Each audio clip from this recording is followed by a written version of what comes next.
దేవుడు ఉన్నాడు అని నమ్మే ప్రతి ఒక్కరికి ఈ స్థలం ఒక నిదర్శనం. విశ్వ నిర్మాణకర్త తండ్రి దైవమా,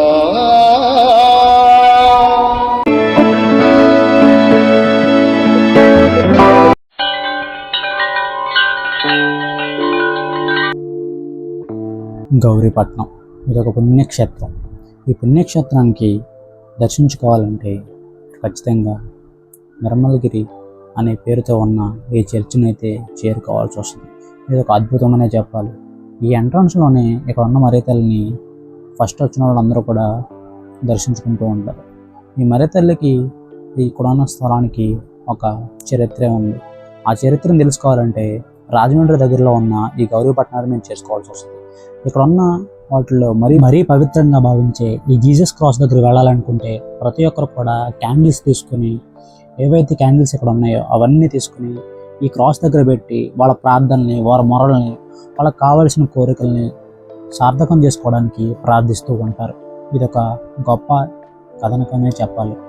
ఎందుకంటే దేవుడు ఉన్నాడు అని నమ్మే ప్రతి ఒక్కరికి ఈ గౌరీపట్నంలో ఉన్న ఈ యొక్క పుణ్యక్షేత్రం అనేది నిదర్శనం.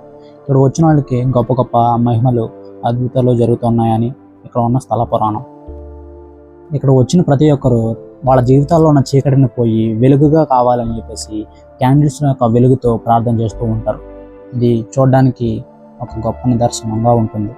అండ్ అంతేకాకుండా ఈ క్యాండిల్స్ యొక్క మెయిన్ ఉద్దేశం ఏంటంటే తను కరుగుతూ కూడా ప్రతి ఒక్కరికి వెలుగునివ్వాలి, మనం నష్టపోయిన ప్రతి ఒక్కరికి జీవితాన్ని ఇవ్వాలి అన్నదే అది ఒక సారాంశం. అండ్ అంతేకాకుండా ఈ పుణ్యక్షేత్రానికి తిరణాలు కూడా జరుగుతూ ఉంటాయి. ఇప్పుడు మీరు చూస్తున్న ఆర్భాటాలన్నీ కూడా ఆ పుణ్యక్షేత్రంలో ఉన్న తిరణాలకు సంబంధించినవి. డేట్స్ వచ్చేసరికి మార్చ్ 22, 23, 24, 25 వరకు సంవత్సరంలో ఈ 4 రోజులు ప్రత్యేకంగా ఉండే ఈ స్థలానికి ప్రత్యేకమైన పూజలు జరుగుతూ ఉంటాయి. ప్రతి ఒక్క ప్రార్థనలు కూడా ఇక్కడ వినిపిస్తూ ఉంటారు. మన భారతదేశంలో నలుమూల నుంచి అన్ని మతాలకి సంబంధించిన ప్రజలు ఇక్కడికి వచ్చి ప్రార్థన చేస్తూ ఉంటారు. కాబట్టి ఇక్కడ ఉన్న ప్లేసెస్ అన్నీ కూడా ఇలా చూడడానికి అలా ఉంటాయి. ఇక్కడ ఉన్న ప్లేసెస్ అన్నిటిలో అతి పవిత్రమైనది, చూడడానికి వెలంగని చర్చ్ లాగా ఉండే ఒక చర్చే ఇప్పుడు మీరు చూస్తున్న చర్చ్. ఇది చాలా ప్రాచీన కాలంలో నియర్లీ 150 ఇయర్స్ బ్యాక్ కట్టిన పురాతన కట్టడి. ఇలాంటి కట్టడిలో ఒక పుణ్యక్షేత్రంగా మలుచుకొని ప్రతి ఒక్కరూ చేసే ప్రార్థనలు అవ్వచ్చు, ఇక్కడికి వచ్చే జనం అవ్వచ్చు, ఒక గొప్ప అద్భుతం అనే చెప్పాలి. ప్రతి ఒక్కరూ తనకు జరిగిన మేలునన్నింటినీ కూడా గుర్తు చేసుకుని ఈ చర్చ్ దగ్గరకు వచ్చి విరాళాలు ఇస్తూ ఉంటారు.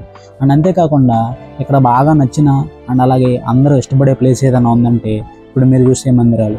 ఇలాంటి మందిరాల దగ్గర ఎవరు ఏ విగ్రహాలు, ఏ స్వరూపాలు లేకుండా ఓన్గా మనకు నచ్చినట్టుగా మనకు వచ్చిన ప్రార్థనించుకునేటట్టుగా ప్లేస్లు అయితే నిర్మించబడ్డాయి.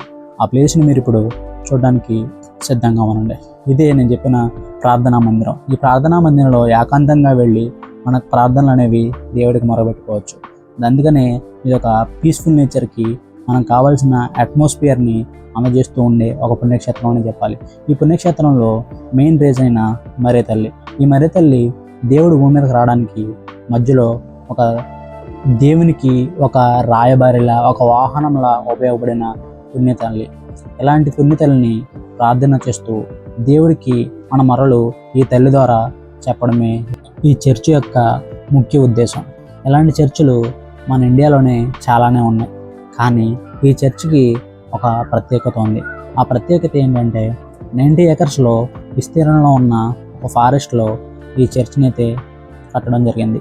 ఇలాంటి చర్చికి మతభేదాలు లేకుండా అన్ని మతాల వాళ్ళు వచ్చి సమానంగా పూజించుకునే పూజలే కావచ్చు, ప్రార్థనలే కావచ్చు, ప్రతిదీ కూడా ఈ చర్చికే చెందినది.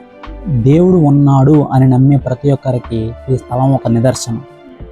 కుల, మత, ప్రాంతీయ భేదాలు లేకుండా ప్రతి ఒక్కరూ ఈ ప్రదేశాన్ని సందర్శించి వాళ్ళ మొరలు ఏవైతే ఉన్నాయో ఇక్కడ ఉన్న మర్రితల్లికి ప్రార్థన రూపంలో చెప్పుకుంటే ఆ దేవుడే ఈ ప్రార్థనలన్నీ విని వాళ్ళ కోరికలు నెరవేరుస్తారని ఇక్కడున్న స్థల పురాణం, ఇక్కడున్న వస్తున్న ప్రతి ఒక్క భక్తుల యొక్క బలమైన నమ్మకం. ఇక్కడ వచ్చే ప్రతి రూపాయి కూడా ఉచిత స్కూల్స్ అండ్ అలాగే ఉచిత ఆశ్రమం, అనాథాశ్రమం, ఆర్ఫనేజ్, అలాగే నిత్య అన్నదానంతో కూడిన ప్రతి ఒక్క కార్యక్రమాలు కూడా జరుగుతూ ఉన్నాయి. ప్రతి ఒక్క రూపాయికి వీళ్ళు లెక్క చెప్తూనే ఉన్నారు.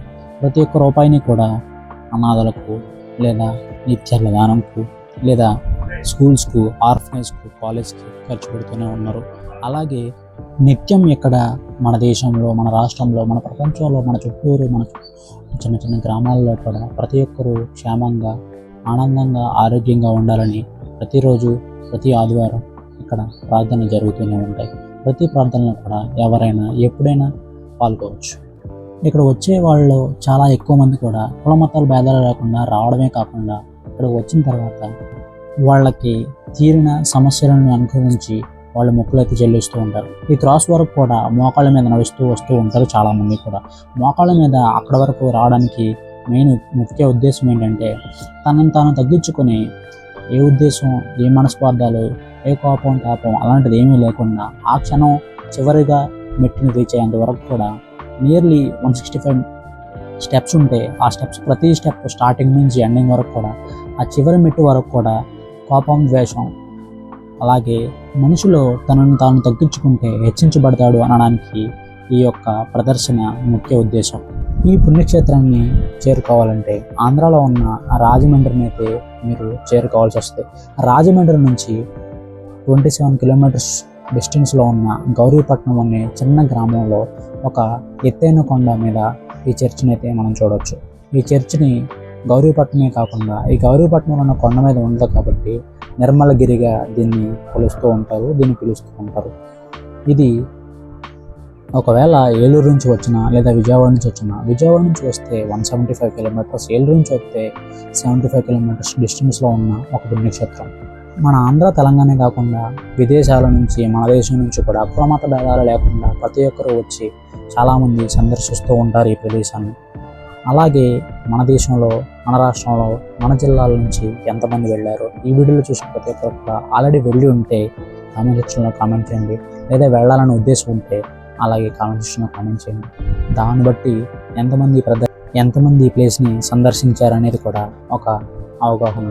ఎందుకంటే ఇక్కడికి వచ్చిన ప్రతి ఒక్కరు కూడా వాళ్ళ ఎన్నో అద్భుతాలు వాళ్ళ జరిగినాయి అని చెప్పేసి చెప్తూనే ఉంటారు. అండ్ అలాగే ఇక్కడికి వచ్చిన వాళ్ళ శ్రమలన్నీ పోయాయని, అలాగే వాళ్ళ బాధలన్నీ పోయాయని, ఇక్కడ వచ్చిన తర్వాత అద్భుతాలుగా జరిగాయని చెప్పేసి కథలుగా చెప్తూ ఉంటారు.